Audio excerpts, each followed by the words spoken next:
Chapter 32. Jack slowly opened his eyes to find himself in a strangely familiar place.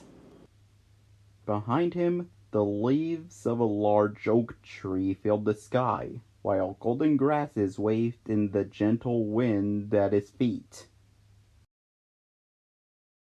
For the life of him, though, he couldn't remember what this place was or how he'd gotten here. The last Jack remembered, the goblin guards had swarmed over them from every side. One had lifted its sword and brought it down. Oh, right, brought it down straight onto Jack's head. Jack felt around the back of his skull, then winced as he found the spot the goblin had hit. It didn't hurt exactly. It was more like a memory of a pain. Well, at least that explained why he had his eyes closed. The creature had knocked him unconscious. But hadn't it been nighttime before? Here, the sun burned high in the sky, causing the grasses to glow a calming green. How exactly had he gotten from Lavelet's castle to this field? And why was it so hard to think clearly? "I see you've returned," said a man in a blue cloak on Jack's right. As Jack turned, the memory of his last dreamlike encounter with the man flooded into his foggy consciousness. Unfortunately, just as it had the last time, the situation seemed much too surreal to take very seriously. "That's right," Jack responded, finding himself oddly happy despite a nagging feeling that something was deeply, deeply wrong. The knight leaned over and looked closely at Jack, as if the man were peering right into him. "Your training progresses slowly," he said. "I assume there is no cause for worry."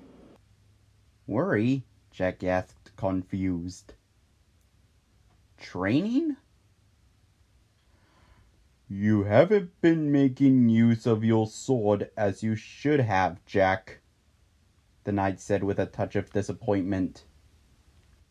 "That sword is a powerful tool. It can help to awaken the world around you, if you let it."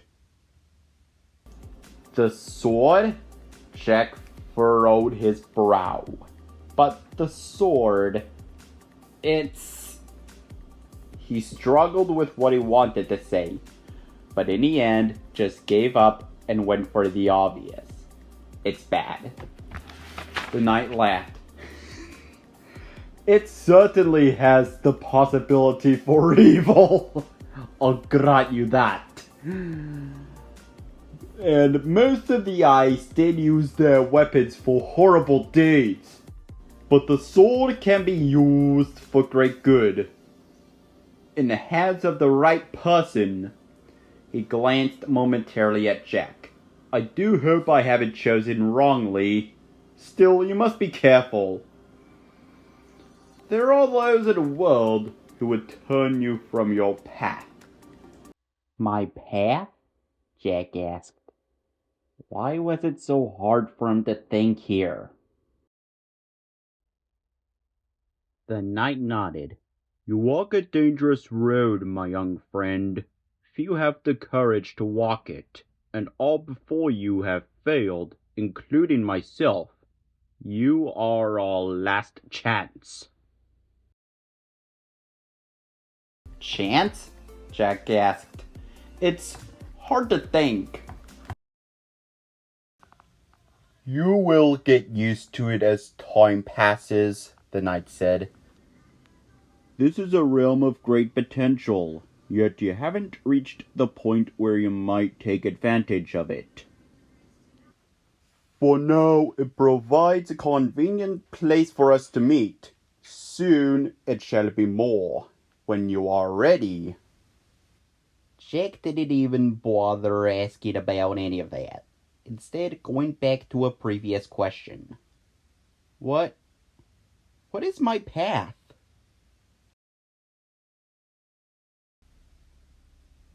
The knight raised an eyebrow, then leaned in close.